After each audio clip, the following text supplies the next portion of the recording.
In this video, I want to tell you things I wish I knew before I started a real estate brokerage. Now, I started this brokerage, Balboa Real Estate, well over 10 years ago.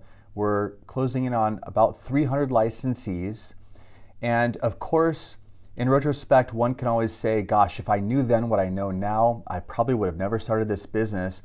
But that's not how starting a business usually goes. Usually it's with a naive optimism that someone engages in a business, and only through painful trial and error do they learn what it takes to successfully manage and grow their business. So maybe you're an associate broker that wants to go out on their own and start your own brokerage. Maybe you're a salesperson that wants to hire a broker of record and start your own brokerage. Either way, in this video, I will tell you things I wish I knew prior to starting my real estate brokerage.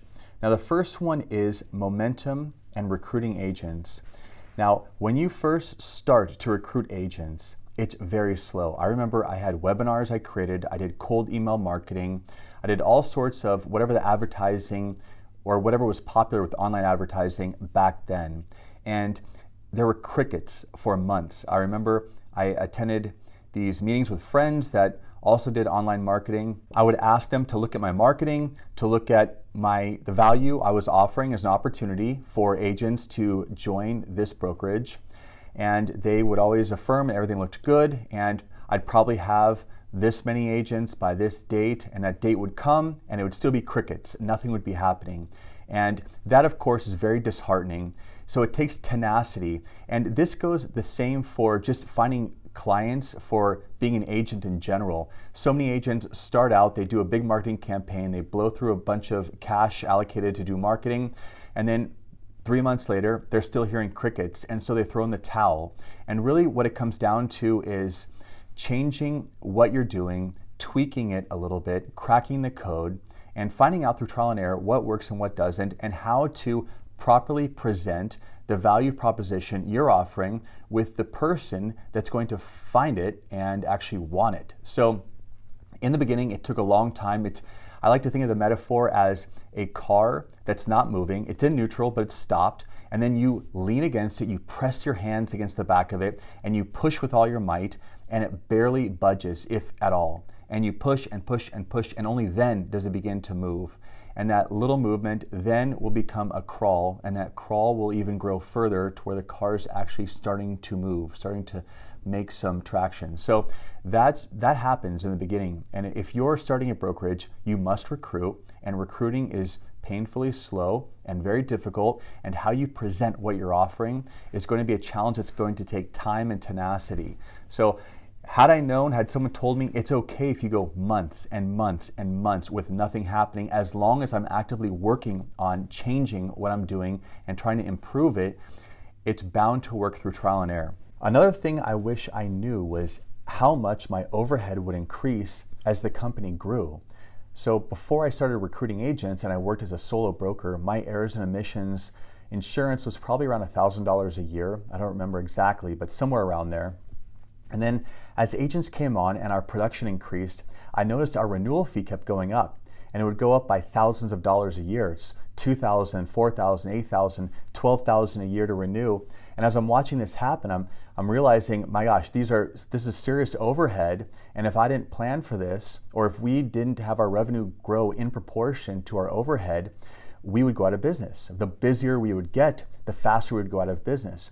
When I first started recruiting for agents and I was looking at what other companies were offering, there were all sorts of other companies that had a similar idea of offering a very low cost to agents. So a very competitive commission plan. And most, if not all of those companies are out of business now because they were under the impression that all they needed to do was offer agents the absolute most commission, charge the very least, and that's all it takes to win. And that's not how it works. Yes, you need to offer a very low or competitive commission plan, but you also have to deliver. Agents do expect that whatever they're paying their brokerage, albeit little, they still expect there to be a professional operating broker platform in which they can reliably get broker support, upload their paperwork, have their broker get involved in transactions, and there's all sorts of overhead that comes along with it. So as you get busy as a broker, you can't do everything yourself. You will need administrative help. You hire on an admin. I mean, for years I had admins, and that admin cannot be paid as an independent contractor. If you have an administrator that's on any sort of set schedule, they must be a W-2 employee, which means payroll taxes and running payroll and additional bookkeeping and filing additional tax forms. So overhead increases there as well. So not everything goes up proportionally to your production, but things like insurance and office expenses, administrative expenses, those do go up. Those need to be factored in, and you need to make sure that your commission model allows your revenue to increase in proportion to your overhead, so your overhead doesn't eat the little profit you have alive. Now, that said, another thing I wish I knew is that you should focus, and this is me telling myself years ago, you should focus on scaling. Scaling should be a prime objective in how you function as a business. Everything you do you should be asking yourself, is it scalable? Can you scale it? Because although some of your costs do go up in proportion to your business, many don't. So for example, we have software that we built in which agents upload their paperwork. It's an online transaction manager. It's proprietary software, and it doesn't matter if there's one agent using it or if there are hundreds of agents using it. It's the same. The software is built, the server, the hosting, all the costs involved are the same. And so the idea is that if you have more agents coming on and you have a streamlined framework in place, you have a system for file review, you have a system for cutting checks, you have a system for everything that you do, it doesn't make a significant difference if you have 100 or 300 agents. The big difference is that if you have 300 agents, there's going to be more revenue for you to operate with. So everything should be done in terms of scalability. The opposite of scaling is having a very small boutique, and if that's the case, you have to charge those agents a high percentage. And guess what happens to agents that produce well, that are being charged a high percentage? They go somewhere else. They get lured by somewhere else. So even the big companies that are the largest companies in the country, or that have any sort of franchise model built in, they still get scalability is important. And so even their individually owned franchises or the franchisees on an individual level, they know that once they have the model for their business in place, once they have the templates for everything and the process is streamlined and standard operating procedures, that really it's a matter of getting more agents to join and building the company larger, because their overhead in those segments is going to stay the same, but their revenue is going to increase, and that's going to help offset what I was talking about before, which is the increase in overhead, which is going to be like your E&O. So think of scalability and always ask yourself, anytime you do anything, is it scalable? Another thing that I wish I knew was that you cannot be a broker owner and sell real estate. Now, I know some agents are going to think, well, yes, you can, or I can do it, or whatever, and they're wrong. They just don't know any better. They're experienced. They don't know what I know, or they haven't been through it yet. But I can tell you, as someone that's done it, it doesn't work. It's counterproductive to your business. It's not optimal. Now, I was a busy listing agent prior to recruiting other agents. So I had a book of business that preceded a company in which I'm recruiting agents. I also had an REO relationship, so I was getting REO listing assignments in which I had to go out and take pictures of the property, rekey the property, oversee trash outs, do broker price opinions, do evictions, you name it. I had all sorts of stuff to do that kept me busy as a listing agent. In addition to that, I was managing the office and dealing with broker responsibilities. And if you try to wear both hats, you're not going to be optimal in both roles, because if you're doing one or the other, you should be focusing 100% on doing the most and getting the most out of whatever you're doing. And if you're a brokerage, but you're leaving the office because you're busy doing listings or representing buyers or showing homes or whatever, any sort of agency activity, now you've deprioritized all your broker responsibility. Agents that need you won't be able to get a hold of you as easily. Growing your company, recruiting, marketing, all the things that you need to do as a broker, they all get put on hold, and have to wait until you are finished with whatever agent tasks you have. Now, that's assuming you're actually a very busy agent that's trying to be a broker. For the other brokers that might just do deals now and then, that's a problem too, because those are the types of brokers that when they have a brokerage, they get a phone call in and they poach a client lead, or someone walks into an office and they poach the lead, or they get a nice online referral or online lead from their website, and it might be someone looking for maybe a very expensive home, and what do those brokers do? They poach the lead. By nature, if you're a broker in an office, you're competing with your team. If you are trying to operate as an agent and be the broker, you're creating an adversarial environment in which you're competing with the agents that you're trying to mentor or trying to help or support. A broker owner is in the office to act as a support mechanism for agents. That broker owner is creating a platform in which their agents can operate as successfully as possible. And they need guidance, they need mentorship, they need broker counsel, they need advice. There's all these things that go into being a broker in addition to the broker just worrying about all the administrative headaches that come along with it. So now this broker is going to compete with their agents. That makes absolutely no sense. So not only does it pull the broker away from their job, but now they're competing with their agents. A good seasoned broker would get leads like that and distribute them to agents on the team, because that increases the value for the agent that's chosen that company to hang their license. And when those agents see the value that you share, you give business, you don't just cherry pick or poach for your own gain, they'll bring over other agents, because now you've created more value in the offering for agents that are with your company. So there's really no way, after seeing what I've seen in over 22 years in the business, where it makes sense for a broker to compete, or for a broker to take listings or even work with buyers and operate as an agent in any capacity. Another thing that I wish I knew was that you need an iron stomach if you're going to be a broker owner, because if you do any significant amount of business over any significant time frame, you are going to get sued. You are going to get dragged into countless disputes of all forms, from mediation to litigation. You're going to have to give a sworn testimony, you're going to get a subpoena, you're going to get served, every sort of legal thing you can imagine, every allegation, ridiculous, absurd things that you couldn't even have dreamt of doing, you'll be accused of. You're going to be dragged into all sorts of conflict. And if you take it personally, if you're not a fighter, if you don't have an iron stomach, you absolutely 100% should not have your own brokerage. The reason is that if you have another broker of record that has the headache of errors and omissions insurance, and they're the one that's responsible if something happens, if a dispute comes to be or you're named in a lawsuit, well, the beauty of not being the broker of record is you can pass it off to that broker and say, you deal with it. You find our company's counsel, take it up with them, you figure it out, leave me alone, let me just go back to finding new clients and selling homes. That's it. That's the beauty of it. Now the trade-off is, if you want to be a broker owner, which is what I'm talking about here, you're the one that's going to get an agent like that to hand off a dispute to you. It's up to you to be able to resolve these conflicts, to do dispute resolution. And if you don't have an iron stomach, if you take things personally, you're going to be miserable. Because here's another example. I was named in a lawsuit. This was years ago. The lawsuit was absurd. It was absolutely 100% ridiculous. There was zero merit to it.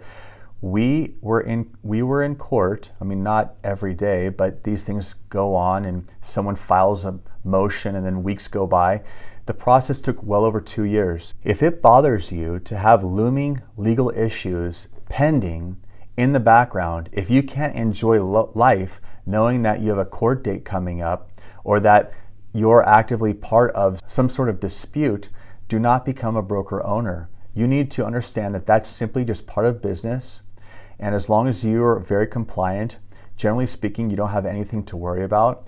And these disputes are going to come to be, and you just have to address them as they come in and not think about it. The second you're done sending an email or answering something or attending some sort of legally mandated appearance, that's it. You forget about it and you continue on as if nothing happened.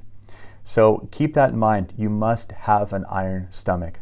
The next thing I wish I knew is how much you need to be a compliance freak as a broker owner. You need to know all these forms, how they work in conjunction with one another, what makes up a file, how a file tells a story about what's in there, how it appears. You're going to get audited by the Department of Real Estate. You're going to have your files scrutinized by a third party like a judge or an attorney. And you need to be very compliance oriented, because if you're not, you're going to get in trouble. You're going to have your files audited. We've had so many files audited over the years by the Department of Real Estate. Never has there been an issue that has come out of it, and I credit that to me being compliance oriented. Now, I didn't know at first. I learned very quickly, because as you start taking on the responsibility of being a broker owner, all these things are landing in your lap, and then you might get a letter from the DRE, and then you have to scramble real quick, but then you learn your lesson. You learn your lesson that, hey, I'm scrambling right now to make sure this file is compliant. Good thing it is, but gosh, I better make sure everything I do is compliant in the future, because when this happens again, I don't want to have that panic. So you create these systems in place to be ultra compliant, because everything you do can and will be scrutinized by a third party and could have legal implications or licensing implications used against you. So keep that in mind. You need to understand how all of these pieces fit together, and you need to make sure that everyone adheres to a certain level of standard in terms of compliance. And if they don't, you must get rid of those agents right away. They will drag you down. It doesn't matter how well they produce or what their story is. If you have anyone that will not adhere to a high level of compliance, you must distance yourself from that person as soon as possible. And finally, one last thing that I wish I knew before I began as a real estate broker, and that is, you will not have as much freedom as you thought you would when you were starting the brokerage. As a real estate agent, as an independent agent, a lone wolf out on their own, you have a lot of autonomy, a lot of freedom. You can delegate your headaches to your broker of record. You can delegate a lot of your paperwork issues to a TC. But when you're the broker of record, when you're a broker owner, you can't sidestep a lot of that. And what ends up happening is, as you try to grow your office and you realize there's a lot of compliance and paperwork and things that you need to do in terms of building a platform, building a structure that really truly offers support and value for agents, that is at the very least a full-time job. So the idea of just being some broker owner from your home, to me, is nonsense. Now, I rent an office. I have a home office, but I also rent an office too, because my job at the end of the day is actually very corporate the way it looks. I'm in the morning, I'm out in the evening. My job is nearly indistinguishable from someone that is working for a large corporation. I go into my office, I have office hours, I have calls I need to go on, I have meetings with people for compliance purposes or audits or legal issues or helping agents with transactions or whatever they might be. But my day looks very much like anyone that's basically in upper management in some large corporation.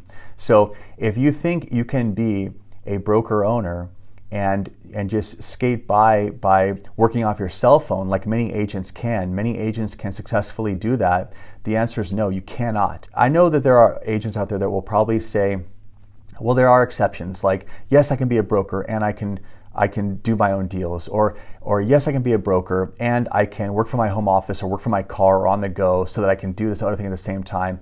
Well, if you do that, your business will suffer. You can't scale it. You can't grow it. You can't get additional revenue. You can't recruit serious agents if they're brokers working out of his or her car. That's not a serious business. If you actually want to recruit enough agents and build a company, you have to truly offer value to the agents that come, and they expect a professional platform and reliability. Agents need to know that if their commission check of tens of thousands of dollars is being overnighted to their office, it's not going to some random PO box where someone might drive by it with their car/office. They need to know there's a reliable, established business of credible people that are there to offer support and guidance whenever they need.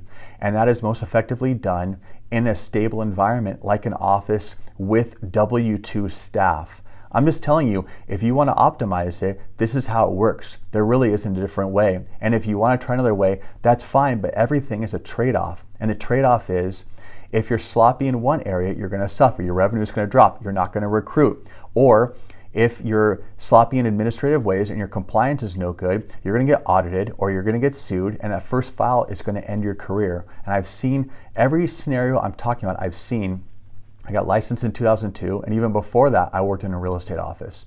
So I'm just telling you that these are things that you need to know. If you have a reaction like it doesn't have to be that way, or it can be done another way, I'm telling you, through trial and error, you will learn, as I have. It doesn't work the other way. And if you try, you're going to sacrifice one of the things I've told you, and it's going to make your business suffer and potentially just fail or collapse entirely. So I don't mean to be pessimistic, but you should know what you're getting into. It's a wonderful thing to build a real estate business. It's a wonderful journey, but there are trade-offs, and it doesn't come with the autonomy or freedom that people might imagine. Now, if you have questions, please leave a comment. Thank you for watching.